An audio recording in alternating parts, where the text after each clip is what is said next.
तो देखो एक नया चैप्टर स्टार्ट कर रहे हैं, इलेक्ट्रिक करंट।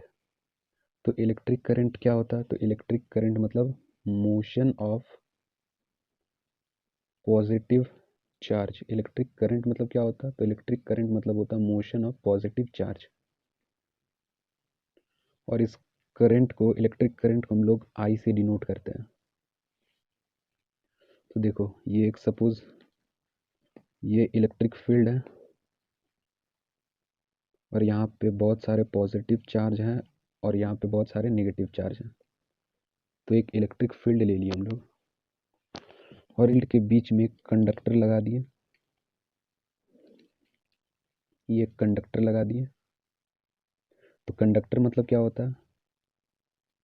ये कंडक्टर लगा दिए। तो कंडक्टर मतलब होता है अलाउ चार्ज मूव इजीली। मतलब कंडक्टर में कोई भी चार्ज इजीली मूव कर सकते हैं। अपोजिट होता है, कंडक्टर के अपोजिट होता है इंसुलेटर। तो इंसुलेटर मतलब not allow charge to move easily. मतलब इंसुलेटर में कोई भी चार्ज मूव नहीं कर सकते हैं, लेकिन कंडक्टर में कोई भी चार्ज मूव कर सकते हैं। कंडक्टर में allow charge to move easily. Conductor में कोई भी चार्ज मूव कर सकते हैं, लेकिन इंसुलेटर में कोई भी चार्ज मूव नहीं कर सकते हैं, या फिर फ्लो नहीं कर सकते हैं कोई भी चार्ज, नॉट फ्लो चार्ज। लेकिन कंडक्टर से कोई भी चार्ज फ्लो कर सकते हैं। कंडक्टर से कोई भी चार्ज फ्लो कर सकते हैं। देखो तो ये कंडक्टर है। तो ये कंडक्टर किससे बना होगा? तो ये कंडक्टर एटम से बना होगा। दुनिया में हर एक चीज़ एटम से बना होता है। तो ये कंडक्टर है वो भी एटम से बना ही होगा। तो ये कंडक्टर के एटम्स हैं। ये कंडक्टर भी ग्रुप्स ऑफ एटम से बना होगा। अब दुनिया में हर एक चीज़ एटम से बना होता है। तो ये कंडक्टर है, ये कंडक्टर भी एटम से बना होगा। तो ये उसके सारे एटम हो गए। तो ये एटम है और ये न्यूक्लियस है। न्यूक्लियस के अंदर रहते हैं प्रोटॉन और न्यूट्रॉन। प्रोटॉन के पास पॉजिटिव चार्ज रहते हैं और न्यूट्रॉन के पास ज़ीरो चार्ज। और ये है इलेक्ट्रॉन और यह है पॉजिटिव मतलब प्रोटॉन। तो देखो, और ये पॉजिटिव मतलब हो गया हायर पोटेंशियल और ये नेगेटिव मतलब हो गया लोअर पोटेंशियल। तो ये सारे पॉजिटिव चार्ज, इलेक्ट्रॉन मतलब नेगेटिव नेगेटिव नेगेटिव और प्रोटॉन मतलब पॉजिटिव। तो ये न्यूक्लियस है और इस न्यूक्लियस के अंदर रहते हैं proton plus neutron. Proton plus neutron. तो प्रोटॉन के पास पॉजिटिव चार्ज रहता है और न्यूट्रॉन के पास ज़ीरो चार्ज। न्यूट्रॉन के पास ज़ीरो चार्ज। और ये भी इलेक्ट्रॉन है तो इसके पास भी नेगेटिव, इसके पास भी नेगेटिव और इसके पास भी नेगेटिव। तब देखो ये सारे नेगेटिव चार्ज मिलके इस वाले नेगेटिव चार्ज को रिपेल कर रहे होंगे, ऐसे रिपेल, और ये वाले पॉजिटिव चार्ज इसको अट्रैक्ट कर रहे होंगे। मतलब ये नेगेटिव चार्ज इस नेगेटिव चार्ज को धक्का मार रहे हैं और ये पॉजिटिव चार्ज इसको अपनी ओर खींच रहे हैं। तो ये नेगेटिव चार्ज यहाँ शिफ्ट हो जाएगा। ये नेगेटिव चार्ज था किस पे? इलेक्ट्रॉन पे। तो ये इलेक्ट्रॉन है, तो ये इलेक्ट्रॉन यहाँ शिफ्ट हो गया एक नेगेटिव चार्ज को लेके। पहले चार्ज था इसका, नेट चार्ज पहले था ज़ीरो। उसके बाद अब नेट चार्ज निकाले तो अब नेट चार्ज कितना है इसके पास? तो इसके पास 4 प्रोटॉन है। 4 प्रोटॉन मतलब 4 प्लस, और इस एटम के पास एक इलेक्ट्रॉन तो यहाँ शिफ्ट हो गया। इस कारण इस एटम के पास एक दो तीन, 3 इलेक्ट्रॉन है, मतलब +1। मतलब इस एटम के पास पॉजिटिव चार्ज आ गया। उसके बाद देखो, उसके बाद इस एटम पे बात करते हैं। तो ये पॉजिटिव चार्ज इस एटम पे है। तो ये सारे पॉजिटिव चार्ज और ये एटम का पॉजिटिव चार्ज इस वाले इलेक्ट्रॉन को अपनी ओर खींचेंगे और ये वाले नेगेटिव चार्ज इस इलेक्ट्रॉन को धक्का मारेंगे। और ये पॉजिटिव चार्ज और ये एटम के पास जो पॉजिटिव चार्ज है वो उसको अपनी तरफ खींचेंगे। तो ये नेगेटिव चार्ज इसको धक्का मारे और ये पॉजिटिव चार्ज इसको अपनी तरफ खींचे और ये यहाँ शिफ्ट हो गया। ये जो नेगेटिव चार्ज था वो यहाँ शिफ्ट हो गया। नेगेटिव चार्ज मतलब ये जो इलेक्ट्रॉन था वो इलेक्ट्रॉन यहाँ शिफ्ट हो गया, और जब ये इलेक्ट्रॉन यहाँ शिफ्ट हो गया तो उसके बाद अब इसके पास नेट चार्ज देखें तो अब इसके पास नेट चार्ज हो गया ज़ीरो। नेट चार्ज मतलब होता है टोटल चार्ज। तो देखो ये पॉजिटिव चार्ज पहले इसके पास था, और जब ये इलेक्ट्रॉन यहाँ आया, जब ये इलेक्ट्रॉन यहाँ आया तो मतलब इसके पास 4 प्रोटॉन और 4 इलेक्ट्रॉन हो गए, मतलब इसके पास नेट चार्ज बच गया ज़ीरो। ये इलेक्ट्रॉन यहाँ शिफ्ट हो गया, तो अब यहाँ पे देखें तो यहाँ पे इसके पास बचा था सिर्फ 3 इलेक्ट्रॉन, और इसके पास बचा था 4 प्रोटॉन। तो 3 इलेक्ट्रॉन मतलब क्या, -3 और 4। तो इसके पास अब नेट चार्ज आ चुका है। नेट चार्ज अब इसके पास आया कितना, नेट चार्ज आया अब -3 + 4 = +1। तो अब इसके पास नेट चार्ज हो गया प्लस। मतलब देखो ये पॉजिटिव चार्ज पहले यहाँ था, उसके बाद ये पॉजिटिव चार्ज यहाँ आ गया, तो इस एटम के पास आ गया नेट चार्ज पॉजिटिव। तो जब इस एटम के पास आ गया नेट चार्ज पॉजिटिव, तो इस वाले एटम, तो अब इस एटम में देखो ये सारे नेगेटिव चार्ज इस इलेक्ट्रॉन को अपने से दूर ढकेल रहे होंगे। ये नेगेटिव चार्ज इसको रिपेल कर रहे हैं और ये पॉजिटिव चार्ज इसको अट्रैक्ट कर रहे हैं। मतलब ये धक्का मार रहा है और ये अपने पास बुला रहा है, और ये पॉजिटिव चार्ज अपने पास बुला रहा है और ये धक्का मार रहा है, और इस एटम के पास भी पॉजिटिव चार्ज आ चुका है। तो इस कारण ये जो इलेक्ट्रॉन है जिसके पास नेगेटिव चार्ज है वो यहाँ शिफ्ट हो गया। तो जब ये इलेक्ट्रॉन इस एटम में से यहाँ शिफ्ट हो गया तो अब इसके पास नेट चार्ज कितना बचा, तो अब इसके पास नेट चार्ज बचा, तो अब इसके पास नेट चार्ज बचा 3 इलेक्ट्रॉन था पहले जब प्लस था, मतलब इसके पास 3 इलेक्ट्रॉन था, तो एक इलेक्ट्रॉन यहाँ शिफ्ट हो गया मतलब 4 इलेक्ट्रॉन, और 4 इलेक्ट्रॉन मतलब -4, और प्रोटॉन कितना था +4। तो अब देखें नेट चार्ज हो गया ज़ीरो। और जब इस एटम में से ये इलेक्ट्रॉन यहाँ आया, जब ये इलेक्ट्रॉन यहाँ शिफ्ट हो गया इस एटम में, तो अब देखते हैं कि इसके पास आ गया पॉजिटिव चार्ज। देखो ये इलेक्ट्रॉन यहाँ शिफ्ट हो गया, मतलब इसके पास बचा 3 इलेक्ट्रॉन, और 3 इलेक्ट्रॉन मतलब -3, और प्रोटॉन, तो इसके पास है 4 प्रोटॉन मतलब +4। तो अब इसका नेट चार्ज देखें तो नेट चार्ज मतलब क्या होता है, नेट चार्ज मतलब होता है टोटल चार्ज। तो -3 + 4 = +1, मतलब ये एटम के पास आ गया पॉजिटिव चार्ज। मतलब इस एटम से पॉजिटिव चार्ज इस एटम में आ गया। उसके बाद जब इस एटम में जब पॉजिटिव चार्ज आ चुका है, तो अब इस एटम में देखो, तो ये सारे नेगेटिव चार्ज इस नेगेटिव चार्ज को रिपेल कर रहे हैं, मतलब धक्का मार रहे हैं, और ये पॉजिटिव चार्ज और इस एटम पे जो पॉजिटिव चार्ज है वो उसको अपनी तरफ खींच रहे हैं। तो ये अपनी तरफ खींच रहे हैं मतलब ये इलेक्ट्रॉन भी यहाँ शिफ्ट हो जाएगा। इलेक्ट्रॉन के पास नेगेटिव चार्ज रहता है, तो ये इलेक्ट्रॉन है और ये शिफ्ट हो गया यहाँ। तो जब ये एटम में से यहाँ शिफ्ट हो गया तो इसके पास अब बचा पॉजिटिव चार्ज। देखो यहाँ 4 प्रोटॉन थे, मतलब +4, और यहाँ 4 इलेक्ट्रॉन थे, और ये इलेक्ट्रॉन यहाँ शिफ्ट हो गया, मतलब अब इसके पास बचे 3 इलेक्ट्रॉन, और 3 इलेक्ट्रॉन मतलब -3। तो अब इसका नेट चार्ज देखते हैं। तो नेट चार्ज मतलब क्या होता है, नेट चार्ज मतलब होता है टोटल चार्ज। तो +4 - 3 = +1। मतलब अब ये एटम हो चुका है पॉजिटिव चार्ज और ये एटम हो चुका है न्यूट्रल। कि ये जो पॉजिटिव चार्ज था पहले इस एटम में था, फिर इस एटम में आया, फिर इस एटम में आया, और फिर उसके बाद इस एटम में आया। तो मतलब जो पॉजिटिव चार्ज है वो इधर की तरफ मूव कर रहा है।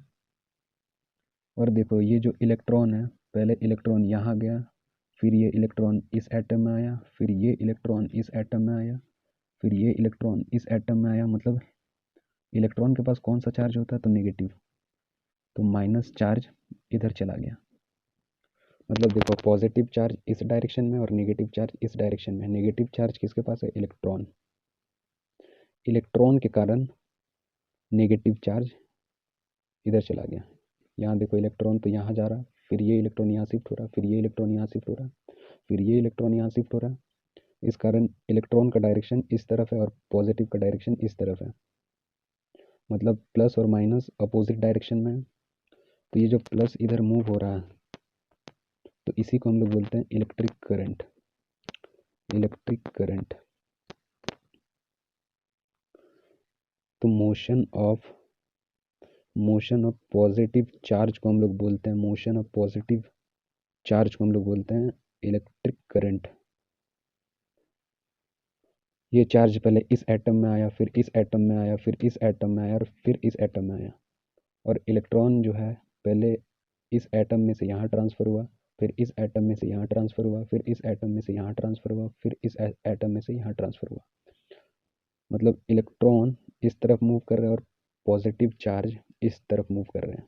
तो देखो ये कंडक्टर है, कंडक्टर में चार्ज इजीली मूव कर सकते हैं।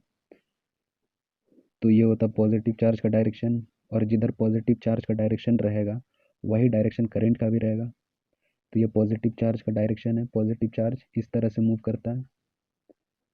तो जिधर पॉजिटिव चार्ज का डायरेक्शन होगा वही डायरेक्शन करंट का भी होगा। तो direction of electric current, positive charge ऐसे मूव कर रहा है तो करंट भी ऐसे मूव कर रहा है, और नेगेटिव चार्ज का डायरेक्शन इसके अपोजिट रहता है। तो देखो टी टाइम में, टाइम कितना था टी, तो टी टाइम में चार्ज कितना फ्लो हुआ क्यू, और कौन सा चार्ज फ्लो हुआ तो पॉजिटिव। तो टी टाइम में क्यू चार्ज फ्लो हुआ, क्यू चार्ज। तो टी टाइम में, टाइम टी में क्यू चार्ज फ्लो हुआ, मतलब क्यू चार्ज यहाँ था और फ्लो हो गया यहाँ तक क्यू चार्ज। तो वन टाइम में कितना चार्ज फ्लो होगा तो Q upon T, Q upon T charge. और इस क्यू अपॉन टी को ही हम लोग बोलते हैं इलेक्ट्रिक करंट। इस क्यू अपॉन टी को ही हम लोग बोलते हैं इलेक्ट्रिक करंट।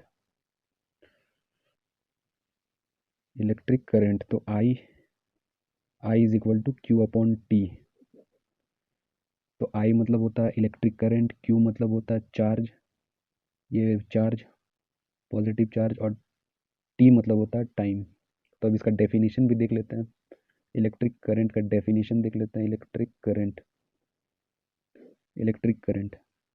तो इलेक्ट्रिक करंट क्या होता है तो यूनिट चार्ज पे,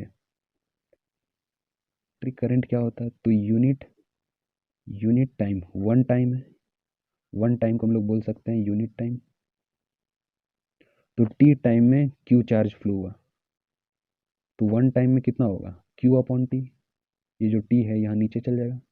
तो वन टाइम में होगा क्यू अपॉन टी, और वन टाइम को क्या बोलते हैं, वन टाइम को यूनिट टाइम भी बोल सकते हैं, और क्यू अपॉन टी को हम लोग बोलते हैं आई इलेक्ट्रिक करंट। तो इलेक्ट्रिक करंट क्या होता है यूनिट टाइम में जितना चार्ज फ्लो होगा, यूनिट टाइम में जितना चार्ज फ्लो होगा वही होगा इलेक्ट्रिक करंट। इलेक्ट्रिक करंट तो यूनिट टाइम में कितना चार्ज फ्लो होगा क्यू अपॉन टी। तो I is equal to Q upon T, where I is electric current, electric current, Q मतलब चार्ज, और टी मतलब टाइम। तो अब देखते हैं करंट का एसआई यूनिट क्या होता है। तो SI unit of electric current, तो SI unit of electric current is equal to ampere, और इस एम्पेयर को हम लोग डिनोट करते हैं ए से, कैपिटल ए से।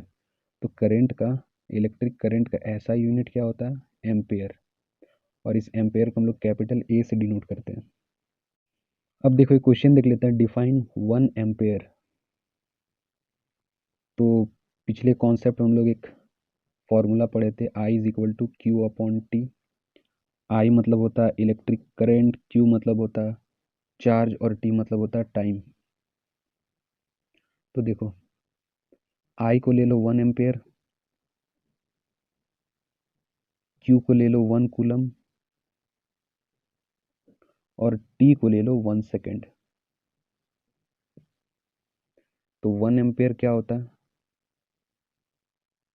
तो देखो 1 ampere is equal to 1 ampere, define 1 ampere. तो 1 एम्पेयर मतलब होता है जब एक कूलम जब एक कूलम का चार्ज एक कूलम का चार्ज 1 सेकेंड में फ्लो हो तो उसे हम लोग बोलेंगे 1 एम्पेयर।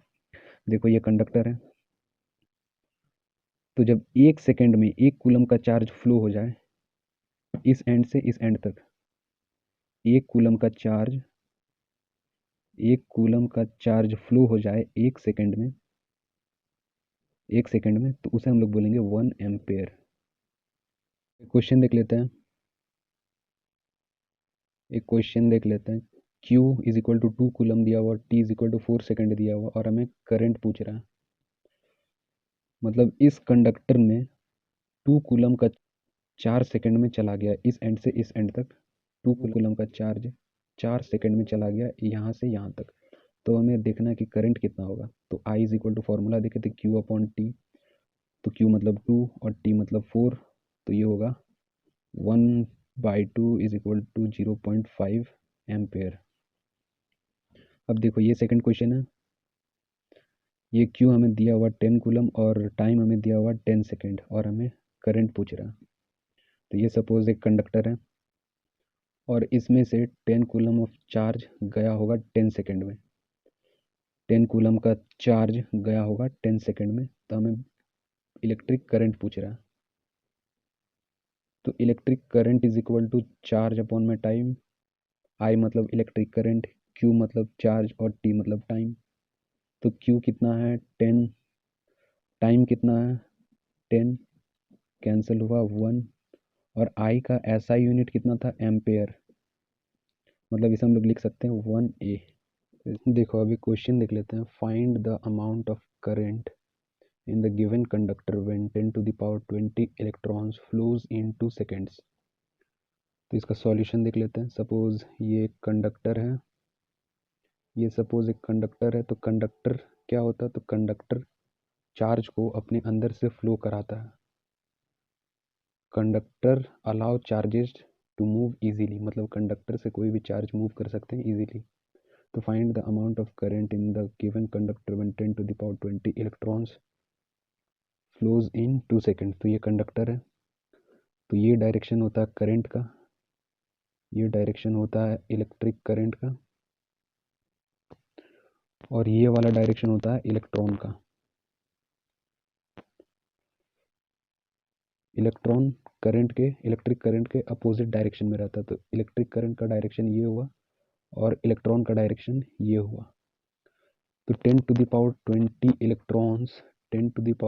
इलेक्ट्रॉन्स इस कंडक्टर में मूव करते हैं 2 सेकेंड में। तो एक फॉर्मूला देखे थे हम लोग, Q is equal to NE, या फिर इसे हम लोग लिख सकते हैं Q is equal to NE। तो इसमें देखो N मतलब होता था नंबर ऑफ इलेक्ट्रॉन और E मतलब होता था चार्ज ऑन इलेक्ट्रॉन और Q मतलब होता था टोटल चार्ज ऑन बॉडी। तो Q is equal to NE। तो N मतलब नंबर ऑफ इलेक्ट्रॉन, तो नंबर ऑफ इलेक्ट्रॉन कितना है 10 to the power 20 है। तो इस कारण लिखें 10 to the power 20 और चार्ज ऑन इलेक्ट्रॉन, तो चार्ज ऑन इलेक्ट्रॉन कितना होता है 1.6 into 10 to the power -19 coulomb.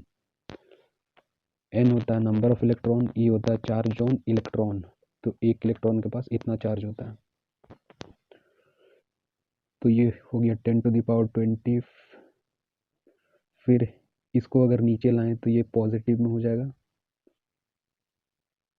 उसके बाद 10 to the power 20 इसको हटाएंगे, इस पॉइंट को हटाएंगे तो नीचे 10 होगा, तो मतलब 10 to the power 20 और ये कैंसिल हो जाएगा तो बचेगा 16। तो Q कितना आया, तो Q आया हम लोग का 16 कूलम। Q कितना आया 16 कूलम। तो अब हमें करंट पूछ रहा है इसमें। देखो क्वेश्चन में क्या बोल रहा था, find the amount of current in the given conductor when 10 to the power electrons flows in 2 second. तो चार्ज निकाल लिए, चार्ज कितना है 16 कूलम और ये formula I is equal to Q upon T। I मतलब होता है इलेक्ट्रिक करंट, Q मतलब होता है चार्ज और T मतलब होता है टाइम। तो चार्ज कितना आया 16 कूलम और T टी मतलब होता है टाइम, तो टाइम कितना दिया हुआ है 2 सेकेंड्स, तो यहाँ पे 2 लिख लिया। उसके बाद इसको सॉल्व कर दिए तो आया 8। और इलेक्ट्रिक करंट का एसआई यूनिट क्या होता है, तो इलेक्ट्रिक करंट का एसआई यूनिट होता है एम्पियर, इसलिए यहाँ होगा 8 एम्पियर। तो I is equal to 8 ampere is the answer. 10⁻20 electrons flows कर रहे थे 2 सेकेंड में, तो इस कारण इसमें करंट होगा 8 एम्पियर का। अब ये नेक्स्ट क्वेश्चन देखते हैं, find the amount of current in the given conductor. तो ये कंडक्टर है और ये डायरेक्शन होता है इलेक्ट्रिक करंट का, और ये वाला डायरेक्शन होता है इलेक्ट्रॉन का। तो इलेक्ट्रॉन कितना है 10⁻22, तो 10⁻22 इलेक्ट्रॉन्स फ्लूज इन 100 सेकेंड। तो इतना electron 10⁻22 electron flows in 100 seconds.